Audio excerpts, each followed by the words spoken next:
આ તરફ જામનગરમાં અકસ્માતમાં યુવાનના બચાવના સીસીટીવી વાયરલ થયા છે।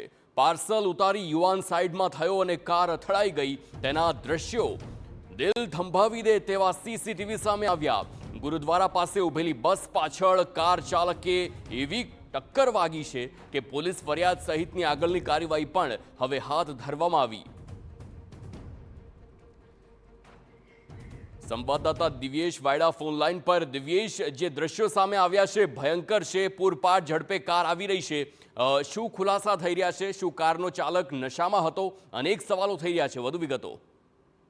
जगदीश, बात કરવામાં આવે આ અકસ્માતની તો જામનગર શહેરના મુખ્ય માર્ગ કહી શકાય ને શહેરની મધ્યમાં આવેલા જે મુખ્ય માર્ગ છે ત્યાં ગુરુદ્વારા ચોકડી નજીક જે કારની કેટલીક કચેરીઓ અને ઓફિસ આવેલી છે ત્યાં ઓફિસ પાસે એક કાર જે ઊભી હતી પાર્ક કરીને ત્યાં રસ્તો લગભગ અડધો રોકેલો હતો અને તે કારની પાછળ અચાનક જ જે ડેકીમાંથી કોઈ સામાન જે વ્યક્તિ કાઢતો હતો ને એ દરમિયાન જેને હટતાની સાથે જ એક કાર અચાનક પૂર ઝડપે આવીને તે સીધી કાર બસ સાથે અથડાઈ હતી અને આ સમગ્ર મામલો સીસીટીવીમાં સ્પષ્ટપણે નજરે પડે છે। હાલ તે સીસીટીવી સોશિયલ મીડિયામાં પણ વાયરલ થયા છે।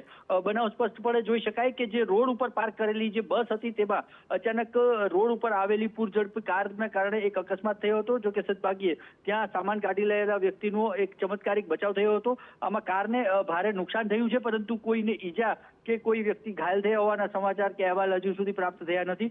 જે જાહેર રસ્તા ઉપર થોડા દિવસે આ બનાવ બન્યો છે। કહી શકાય કે કારની સ્પીડ ન હોવાના કારણે અને રોડ ઉપર બસ પાર્ક થવાના કારણે આ અકસ્માત બન્યો હોવાનું સ્પષ્ટ જણાઈ આવે છે। આભાર દિવ્યેશ સમગ્ર માહિતી બદલ।